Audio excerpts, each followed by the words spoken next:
Une liberté de perfection, ça peut aller, ici on entre dans l'Évangile, là, c'est je peux choisir de renoncer à mes droits, à ce qui pourrait être mes droits, pour aimer davantage.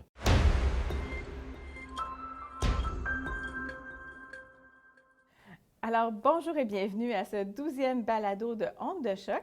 Je m'appelle Amélie Martineau-Lavallée et je suis en compagnie de l'abbé André Gagné. Bonjour.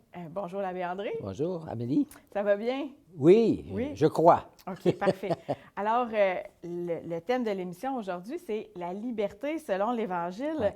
Qu'est-ce qui est une onde de choc dans ce thème-là pour vous?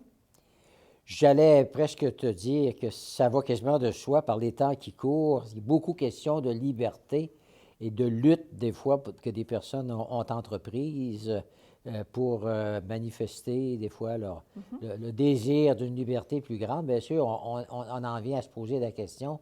Tout le monde est pour la liberté. Qui peut être contre?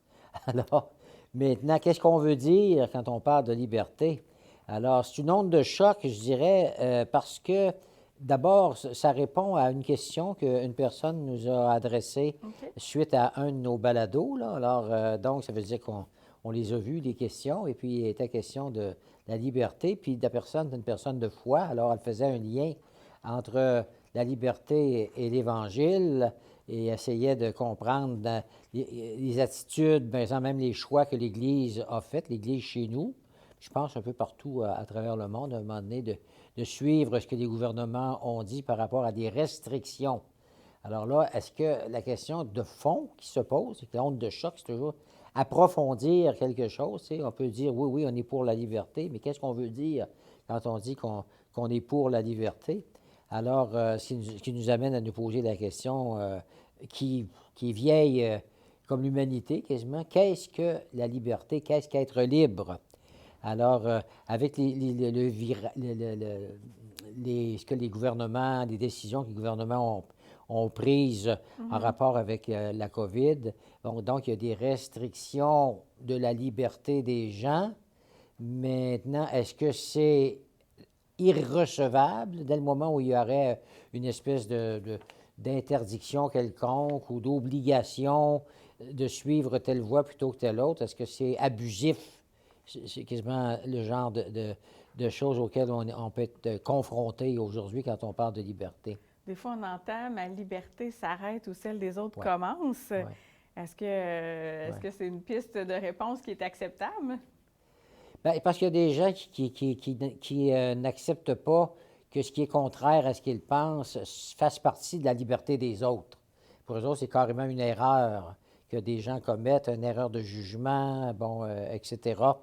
Alors, euh, approfondir ce sujet d'actualité, je pense que c'est bon qu'on puisse se le dire. Tantôt, je faisais mention d'une personne qui nous a écrit et puis qui mettait la liberté, puis qui s'éclairait de l'Évangile en se disant, si Jésus était parmi nous aujourd'hui, comment il réagirait à toute la question, par exemple, du vaccin contre la pandémie, et que si on n'accepte pas, par exemple, des personnes à l'Église parce qu'elles n'ont pas été vaccinées, c'est un rejet, comme des personnes identifiées comme ça, une espèce de rejet qui est tout à fait contre l'Évangile.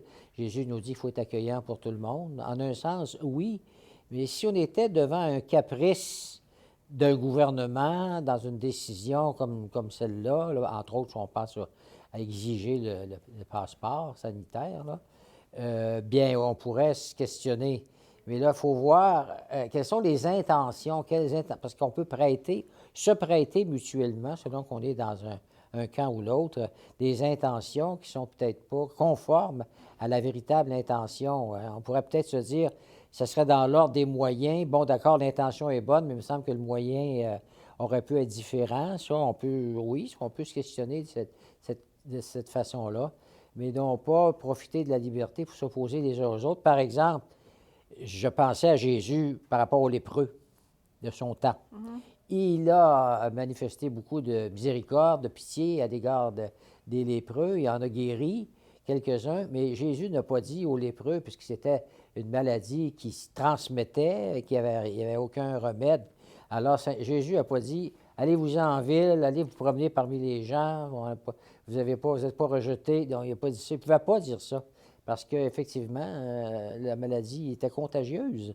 Et puis, il n'y avait pas d'antibiotiques ou de choses du genre, là, pour faciliter la guérison des gens. Alors, donc, il ne faut pas prendre l'Évangile dans une espèce de mot à mot, dans une situation qui ne se posait pas dans le temps, de la même manière que je pose cette question aujourd'hui par rapport à la liberté que certains voudraient être la possibilité de faire, d'agir comme cela me convient. Parce que liberté individuelle, oui, c'est protégé par la charte, la charte des droits et libertés, mais il y a aussi la liberté sociale, si on peut dire, la liberté des ensembles. Alors, ce n'est pas juste les libertés individuelles, mais les libertés collectives. Et au nom d'un bien plus grand, je peux accepter de mettre, de restreindre un peu mes facilités d'agir ou même de penser, dans certains cas, parce qu'on parle de la liberté d'opinion, bon, etc.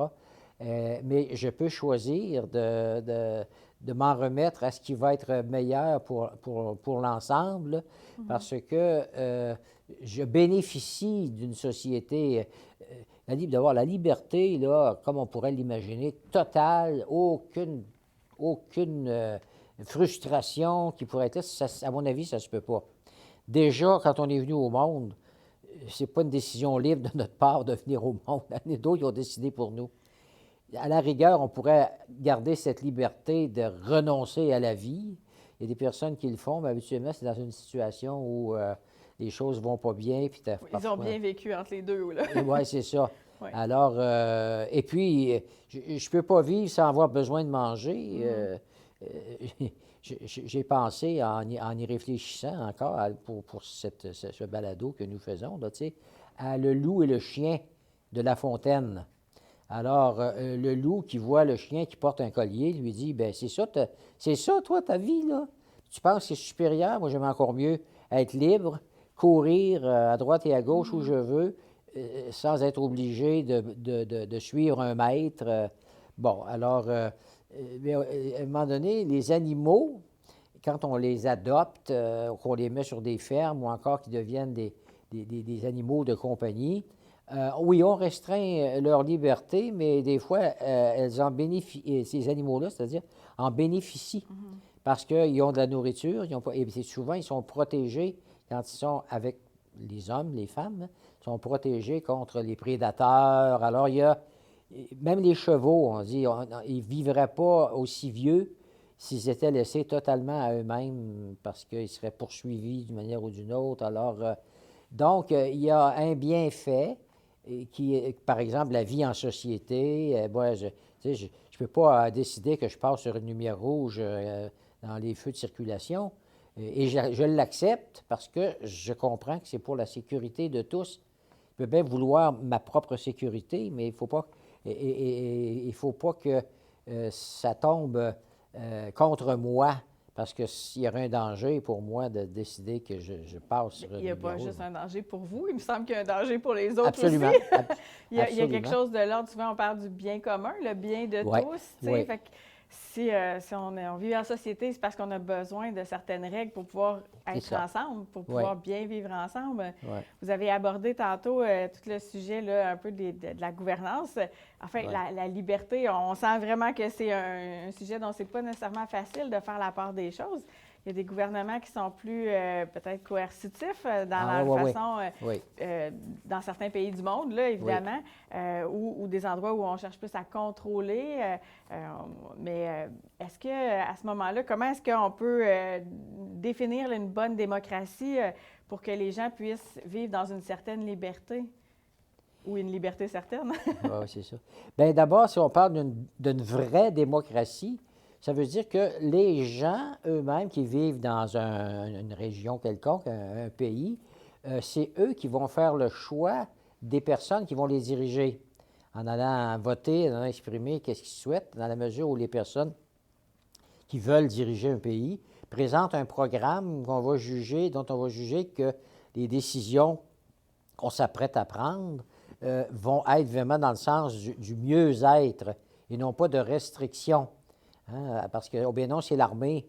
C'est l'armée qui mène, et puis là, bien, on va être, il va y avoir un abus, effectivement.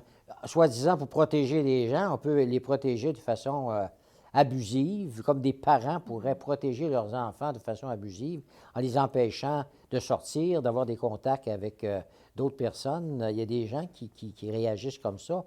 Alors, ils vont priver quelqu'un d'une liberté fondamentale, la liberté d'un individu, mais sur des bases qui ne sont pas défendables. Un jour, j'ai suivi un cours de philosophie. J'aimais ça, la philosophie. Et puis, le professeur de philosophie nous avait dit, des fois, de certains cours que j'ai suivis du temps où j'étais aux études, il y a des fois que d'un cours, j'ai retenu une phrase de tout ce qui nous a été dit. Puis ce cours-là, il avait été question justement de la distinction. Il avait dit, si vous pouvez apprendre une chose à travers le cours que je vous donne, là, c'était que dans la vie, il faut apprendre à distinguer, à faire les distinctions qui s'imposent. Alors, et puis donc, entre ce qui est supérieur, d'une certaine manière, là, dans les choix qu'on fait, puis ce qui l'est moins. Alors, il appelait ça, lui, là, moi, je pourrais dire ça, une liberté, si on veut parler de la liberté, bien sûr, une liberté de perfection par rapport à une liberté d'imperfection. Une liberté de perfection, ça peut aller, ici on entre dans l'Évangile, là, c'est je peux choisir de renoncer à mes droits, à ce qui pourrait être mes droits, pour aimer davantage quelqu'un ou d'autres personnes. Il y a certains de nos saints qui ont choisi volontairement, par exemple, de se mettre au service des pestiférés, et puis qui ont, en transportant sur leurs épaules des personnes malades, ont attrapé la maladie et en sont morts. Puis on voit ça comme de perfection. C'est une liberté qui, la leur, ils ont restreint leur liberté personnelle, mais par amour. Et là, selon l'intention, il faut toujours distinguer la personne, est-ce qu'elle voulait jouer à être un héros ou une héroïne, pour être vue à travers ce qu'elle fait, ou bien non, si on peut constater que c'était motivé par des convictions profondes, convictions évangéliques, ça ne devient pas une espèce de manière de faire qu'on suggérait à tout le monde, mais des personnes qui ont senti un appel à renoncer à ce qu'on pourrait appeler leur liberté. C'est la même chose sur un engagement, dans le mariage, par exemple. Oui. Il y a une restriction des libertés. Quand je vis seul, je n'ai qu'à tenir compte de moi-même, au moins quand je suis dans la maison chez nous. Mais en se mariant, j'accepte librement. C'est ça qu'on voit. On peut choisir de restreindre sa liberté, mais pour un bien supérieur. C'est là que l'Évangile peut nous éclairer. Et je renonce à tous les autres hommes ou à toutes les autres femmes quand ça, oui. Oui, c'est vrai. vers le mariage, il y a un renoncement. Vous avez parlé du renoncement, puis je trouve ça intéressant parce que c'est peut-être pas quelque chose de très populaire actuellement, de dire je vais renoncer à quelque chose. Ouais. Comment est-ce que de renoncer à certaines choses nous emmène dans une plus grande liberté? Bien, c'est en fonction, ça me vient comme ça, là, de la dignité de la personne humaine. C'est là que l'Évangile, pour moi, il devient nécessaire, comme un éclairage sur savoir qu'est-ce qu'un être humain, hein, tel que Dieu l'a voulu, le pensé, et qu'est-ce qui fait la dignité d'une personne humaine, puis comment nous sommes appelés à nous aimer les uns des autres, ça veut dire à nous renoncer les uns pour les autres. Mais ça ne rend pas triste normalement, ça crée de la joie. On ne sait pas pourquoi, mais tu sais, mettons un samedi, tu avais prévu en profiter pour te reposer, lire tranquille chez toi, puis tout à coup, une amie ou quelqu'un que tu connais a besoin, et puis là, dire, viendrais-tu nous aider, bon, samedi, puis là, bon, ça défait ce que tu voulais faire. Tu pourrais toujours dire non, mais à un moment donné, dans certains cas, tu vas dire oui, je vais y aller. Puis quand tu es rendu à la fin de ta journée, même si tu as travaillé très fort, il y a une espèce de joie qui se dégage de s'être donné dans la gratuité. Souvent, je n'ai pas eu de salaire pour ça, je l'ai fait, puis ça me rend heureux. Pourquoi? Parce qu'un être humain est fait pour se dépenser, je dirais, se donner pour les autres. Alors, Donc, ça donne à la notion de la liberté un certain éclairage qui n'est pas que chercher à tirer mes intérêts personnels d'une situation et puis profiter d'une situation sous réserve que je suis libre pour brimer tous les autres qui sont autour de moi. Il y a plus de joie à donner qu'à recevoir. Absolument. Puis qu'on dit. Puis, effectivement, il me semble que c'est l'expérience que j'en fais. C'est des fois une façon de pouvoir montrer notre amour à quelqu'un, notre amitié, notre solidarité, que ce soit quelqu'un de proche ou de plus loin. Si on continue, là, le thème, c'est sur la liberté selon l'Évangile. Si on y allait sur l'Évangile, y a-t-il des extraits de l'Évangile ou des aspects de la vie de Jésus qui viennent nous éclairer davantage sur la liberté? Vous n'avez un petit peu pointé tantôt quelques-uns, fait que je ne sais pas s'il y en a d'autres. Oui, il y a un petit bout de phrase qu'il faut savoir bien comprendre. Apprendre à distinguer. Il faut suivre ce cours de philosophie. Ah oui? Où le Seigneur dit, la vérité vous rendra libre. Oui, c'est vrai, on l'entend la liberté, souvent. la vérité. Alors, donc, être face à ce qui est vrai et donc pas laisser aux caprices individuels, tu sais, une vision de l'être humain. Chacun dans le monde pourrait avoir sa propre vision de ce que c'est que d'être une personne. On l'a déjà dans notre société par rapport à différenciation des sexes, etc., puis avec toutes sortes de modèles qui nous arrivent à un moment donné. Et puis, c'est pour ça que je me dis, oh bien non, on suit le chemin de ceux, des fois, qui réussissent à l'imposer par rapport à, mais qu'est-ce qui nous permet d'être dans la vérité par rapport même au concept de la liberté humaine. Et c'est là que pour moi, tant qu'à moi, ça nous prend l'éclairage de l'Évangile sur la personne humaine, la dignité d'une personne humaine et de ce qui fait sa vie de tous les jours, le droit d'une personne, par exemple, à être éduquée, à pouvoir bénéficier du meilleur, non pas au sens de ce qui vient nous gâter nécessairement de toutes sortes de manières, mais le droit que tout ce qu'il y a de bon puisse être partagé.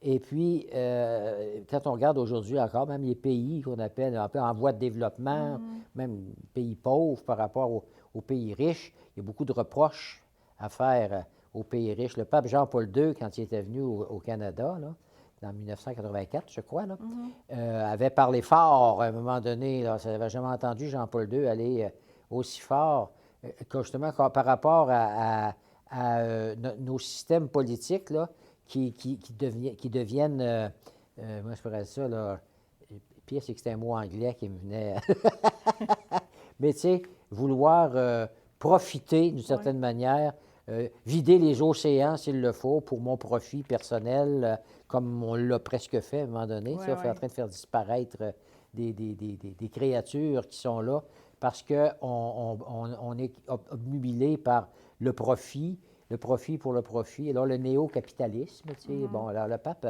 avait été, c'est comme si on ne se préoccuperait pas des autres, on n'est pas prêt à se restreindre. Puis, je pense que dans l'histoire de la pandémie, si ça a été difficile pour les gens de la vivre, il y a encore des gens qui nous disent ça a été épouvantable vivre ces 2 années-là, on n'en peut plus, je veux sortir, bon, etc.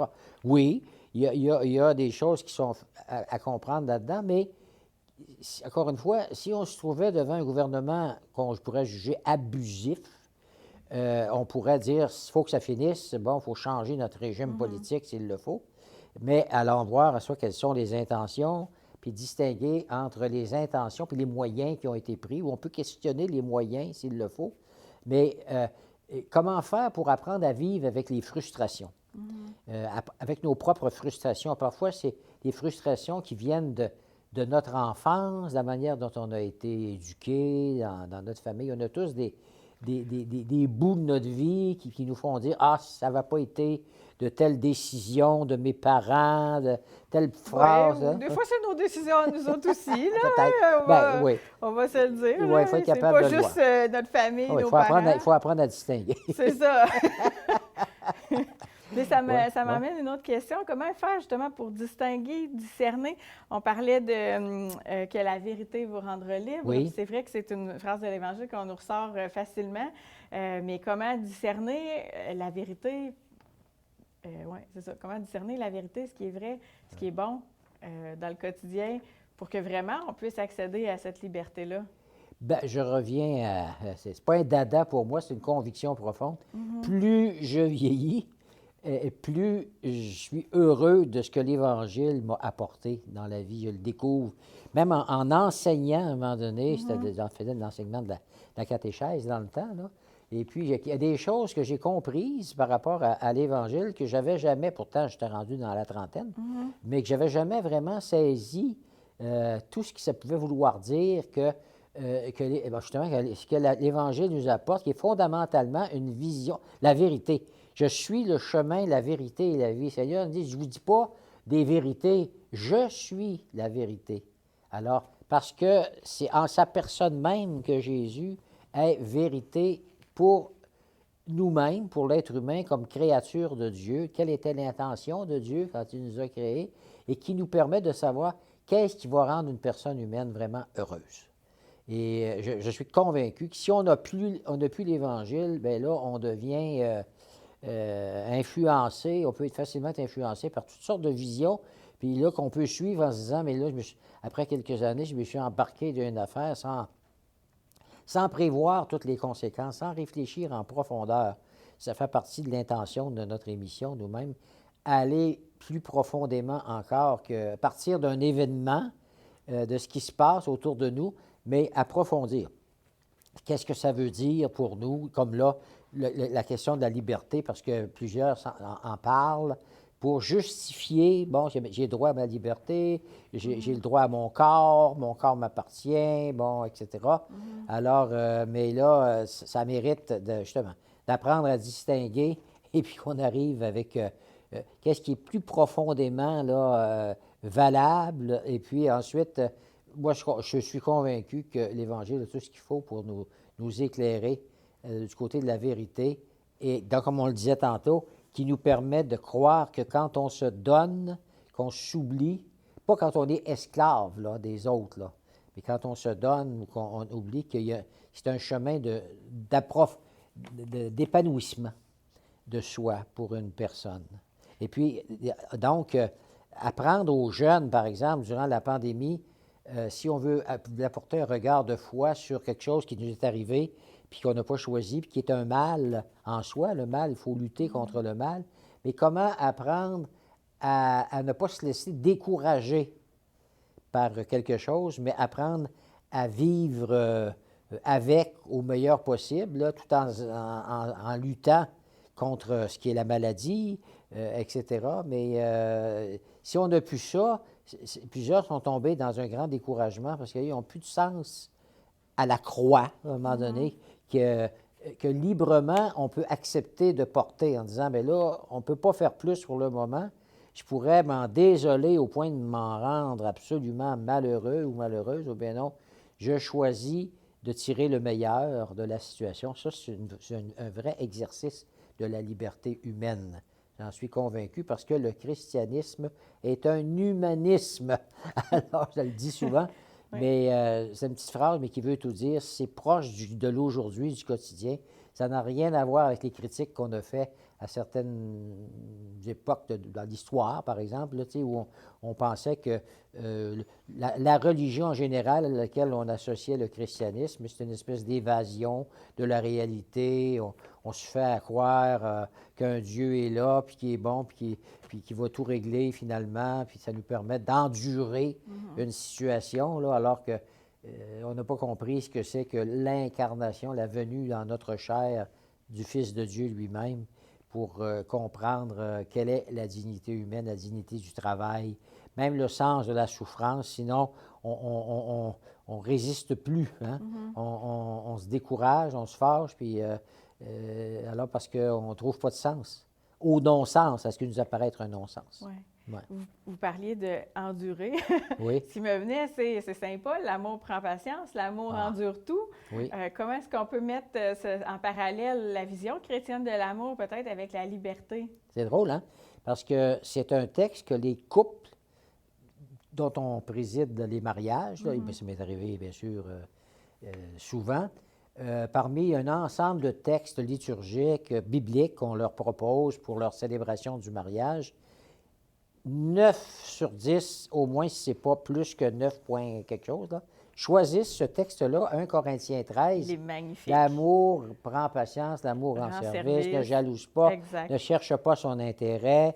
L'amour. Oui, c'est ça. Alors, c'est curieux, ils choisissent ça, ça leur parle.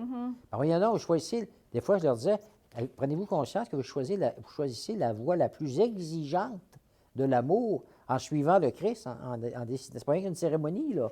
Hein, c'est un engagement, donc, qui va éclairer toute la vie, les décisions de deux personnes qui vont vivre ensemble et puis qui vont se laisser inspirer par le fait que ma liberté, je peux choisir de la mettre, peut me faire me mettre en service pour rendre l'autre heureux, en étant convaincu que rendre l'autre heureux, encore une fois, c'est pas satisfaire tous les caprices d'un autre. Là, il faut être capable. C'est pour ça qu'on a toujours besoin de s'alimenter, de se laisser éclairer, parce qu'on pourrait effectivement, à un moment donné, se laisser manipuler. Il y a des personnes qui deviennent manipulatrices, puis il y a des gens, des fois, qui sont manipulés par des parents, par exemple, qui deviennent très exigeants, puis qui obligent leurs enfants à faire ceci ou à faire cela, et puis qui leur empoisonnent quasiment la vie. Là. Puis là, les personnes, ils se disent, ah, bien là, il faut aimer son père et sa mère, bon, etc. Oui, oui.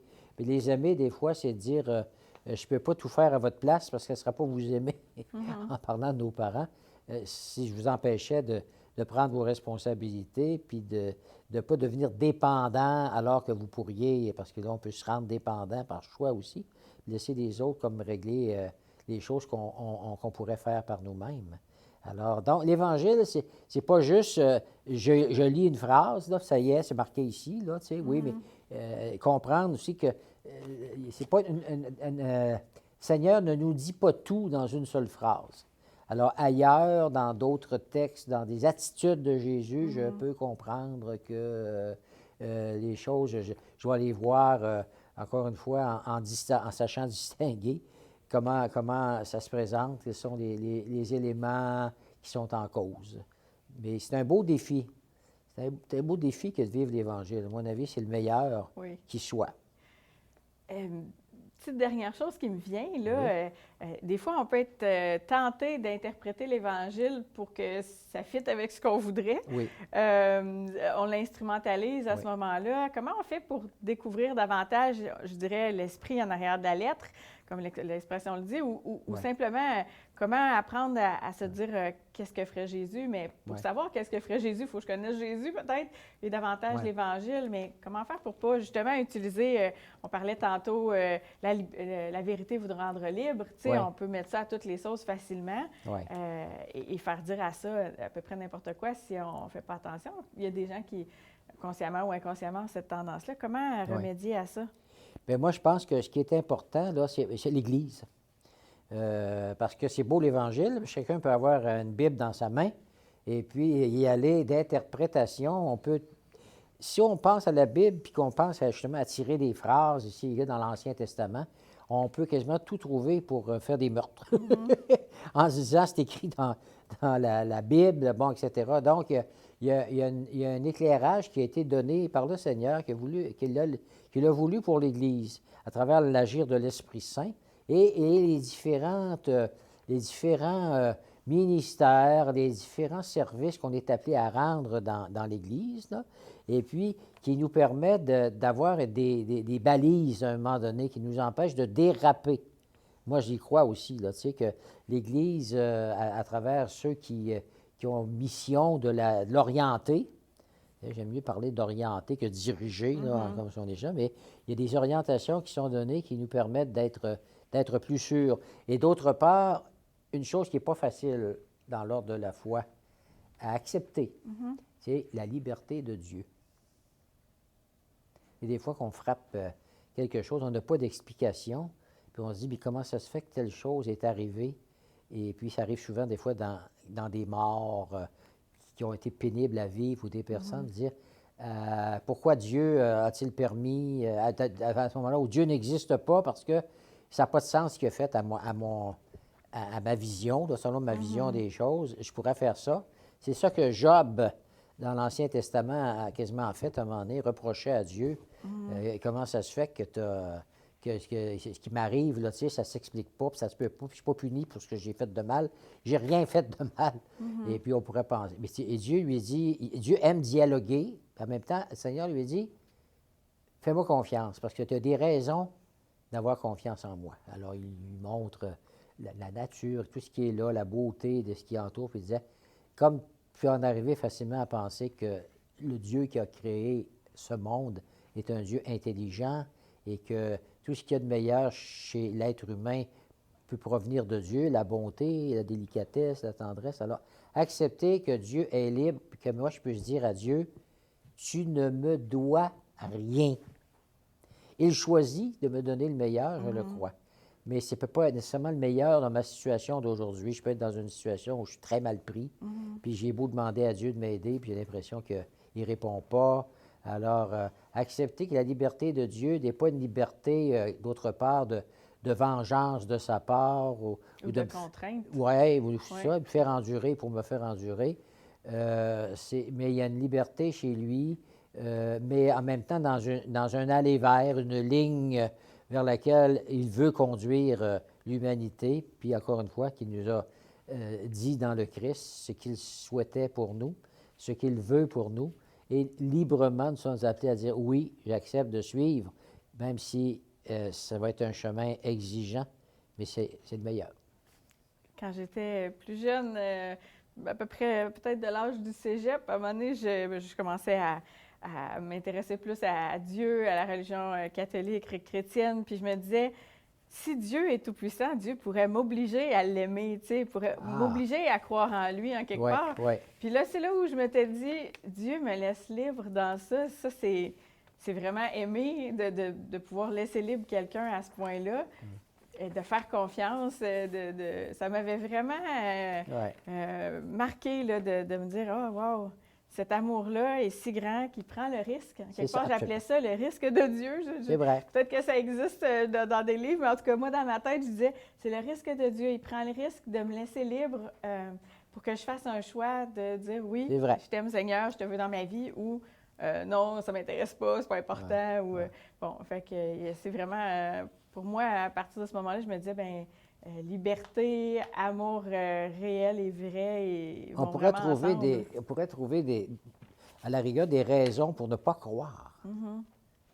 Il y en a qui traitent de façon très honnête, là, ne se sentent pas capables de croire en Dieu, même si Jésus est là, etc. Bon, ça dépend encore, tu sais. C'est vrai que ça nous questionne si tu te retrouves devant quelqu'un qui a des arguments qui sont contraires à ce que toi, tu reçois dans la foi. À la rigueur, ça pourrait te jeter à terre dans ta foi, ou bien non, t'amener à dire, mais moi, pourquoi je crois? Hein? Pour qui? Et là, qui m'amène des fois à revoir un peu mon histoire personnelle, puis dire, non, ce Dieu on a tous eu des moments, à un moment donné, il n'en pleut pas nécessairement, des moments où on a senti la présence de Dieu qui permet de dire, j'accepte de continuer à faire confiance à ce Dieu-là, mais il y a comme un dépassement. Quand il est question d'avoir confiance, ça ne peut pas être mathématique. C'est comme l'amour. Tu peux bien dire, j'ai des raisons de penser que je peux faire ma vie avec telle personne. On s'est fréquenté, je connais ses forces, je connais aussi ses limites, etc. Mais c'est avec tout ça que je choisis d'aimer la personne. Je choisis de l'aimer. Alors, il y a une liberté qui me fait dire, j'ai pas toutes les assurances parce que ça ne sera plus de l'amour. Si je me mettais à calculer 1 plus 1 divisé par 2, oui, c'est une telle ou un tel que je dois épouser, bien, j'ai comme cherché mon intérêt. On parlait de 1 Corinthiens 13, à l'amour, on ne cherche pas son intérêt.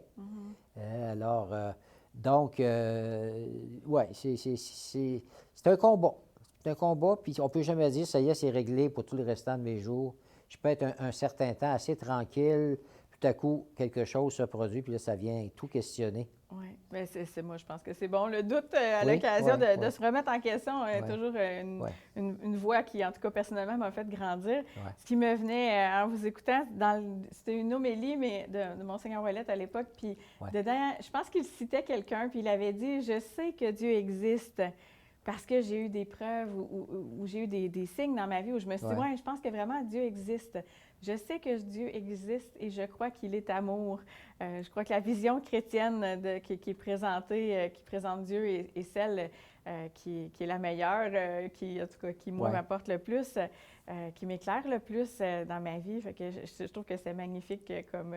Des fois, je me le redis, je sais que Dieu existe. Un homme juif qui a été dans les camps de concentration, là, qui a trouvé ça pénible. Là, il est mort là. Et puis, à un moment donné, il a écrit quelque chose, puis on a retrouvé après sa mort, dans lequel il disait à Dieu, « Tu auras tout fait pour me faire te rejeter, pour me faire t'oublier, pour me faire dire que tu n'existes pas, mais tu ne m'auras pas. » Je ne sais pas, ça a l'air pas raisonnable, d'une certaine manière, mais je persiste à croire en toi. Mais on va se parler tous les deux. Je ne suis pas capable de comprendre ce qui se passe. Pourquoi tu as laissé ton peuple aller comme ça? Là, mais je trouvais ça extraordinaire comme foi chez cette personne-là, là, comme honnêteté, de dire à Dieu, tu auras tout fait pour que je ne croie pas en toi. Je crois pas que c'est Dieu qui aura tout fait, par exemple. C'est peut-être le sujet d'un autre balado qu'on pourrait avoir ensemble, mais merci beaucoup, l'abbé André Gagné, d'être venu nous partager le sujet d'aujourd'hui. La liberté selon l'Évangile. Et puis, je vais remercier les techniciens, tout le monde qui a participé à préparer ce balado. Et puis, si je ne me trompe pas, je pense que ça va apparaître, voilà, dans le bas de l'écran.